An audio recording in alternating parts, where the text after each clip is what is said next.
The coffee cup shattered before anyone even realized what had happened. The sharp sound sliced through the hum of morning chatter, the clatter of forks, and the soft music from the old jukebox. The young waitress, barely 20, stood frozen, her trembling hands clutching an empty tray, eyes wide in disbelief. A red mark spread across her cheek where the slap had landed. The man who'd hit her, a large, arrogant customer in a leather jacket, smirked as if proud of what he'd done. The diner fell silent. No one moved. Not a word was spoken. If you believe in kindness, respect, and second chances, take a moment right now to like, comment, share, and subscribe to this channel, because this story will remind you that goodness still lives among us, even when the world feels cruel. At that moment, sitting quietly in the corner booth, a man in his mid-30s set down his coffee.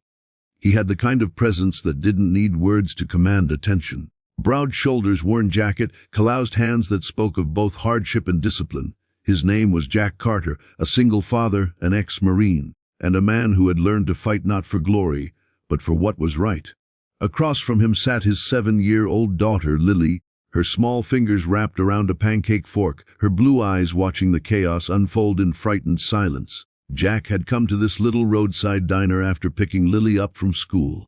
It had become their ritual, a Friday treat after a long week. The diner wasn't fancy, but the people were kind. Especially Emily, the young waitress now standing there, shaking, trying not to cry. She always saved an extra strawberry for Lily's pancakes, always greeted them with a smile that carried warmth, even when her eyes betrayed exhaustion. Jack had noticed that smile before.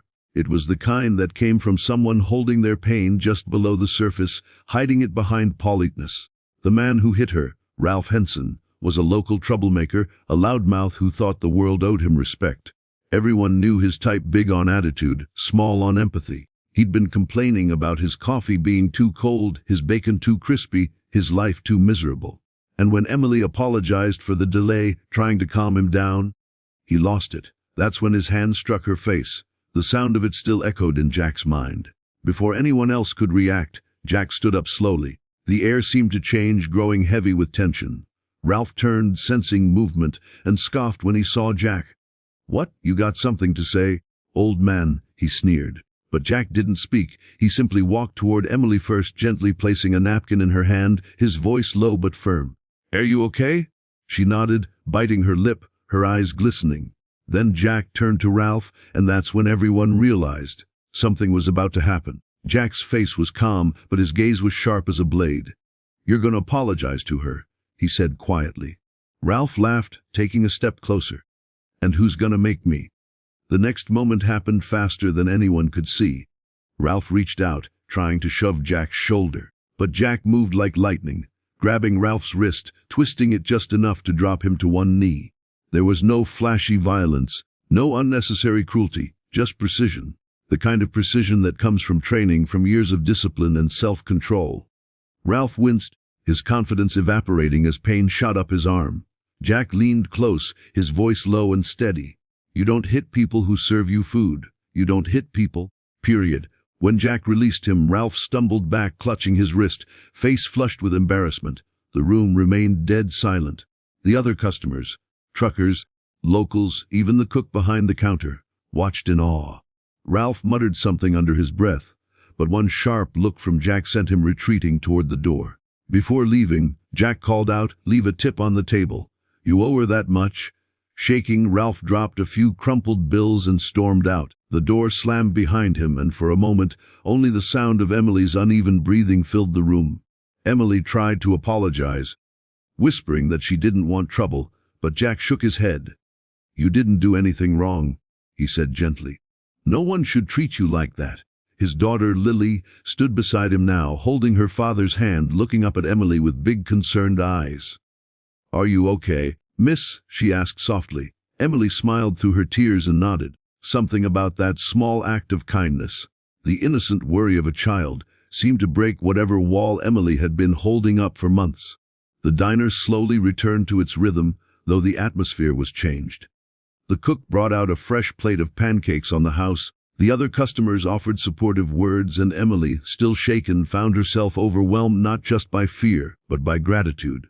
Jack and Lily stayed a little longer, making sure she was steady. When they finally left, Emily whispered, "Thank you." Jack just smiled and replied, "Just take care of yourself." But that wasn't the end.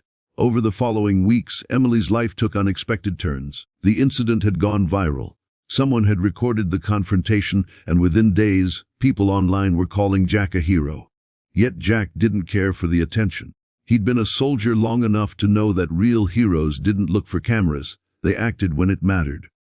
Still, Emily found herself deeply changed. For the first time in years, she felt seen, not as a struggling waitress or a girl who'd lost her parents too young, but as someone worth standing up for. She started rebuilding her life. She enrolled in night classes to study nursing, something she had once dreamed of before life got in the way.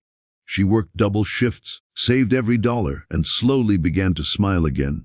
Real smiles this time, not the ones she forced for tips. Every time Jack and Lily came to the diner, she'd greet them warmly, their bond growing stronger. Lily adored her, often drawing pictures for her or asking her to sit with them on breaks. Jack tried not to notice how Emily's kindness reminded him of his late wife, gentle, patient, resilient. But deep down, he couldn't deny it. One rainy evening months later, Jack got a call. It was Emily. Her voice trembled, not from fear but from emotion. She had just passed her final nursing exam. "I just wanted to thank you," she said. "That day, if you hadn't stood up for me, I don't think I'd ever have believed in myself again." Jack chuckled softly. "You did all that yourself," he told her. "I just reminded you that you could." And in that moment, she realized something profound. Sometimes, a single act of courage, a single moment of kindness, can alter the entire direction of someone's life. The slap that humiliated her had become the spark that reignited her strength. The stranger who defended her had become the proof that good people still existed in a world that often forgot compassion. As the years passed, Emily became a registered nurse working at a nearby hospital. Jack continued raising Lily, teaching her the values he lived by: kindness, courage, respect. And though life remained full of challenges, one truth stood strong: goodness echoes. One good act creates another and another until it changes everything around it. Years later, when Jack was injured in a car accident, it was Emily, now Nurse Emily, who stood by his hospital bed, holding his hand as he recovered. Life had come full circle. And as Lily, now a teenager, thanked her with tears in her eyes, Emily whispered, "Your dad saved me once. Now it's my turn to take care of him." Life has a way of weaving people together through moments of pain and grace. That day in the diner was more than just a confrontation. It was a crossroads for three lives. A broken waitress found strength, a widowed veteran found hope, and a little girl learned that real heroes aren't found in comic books. They're the ones who choose kindness when it's hardest.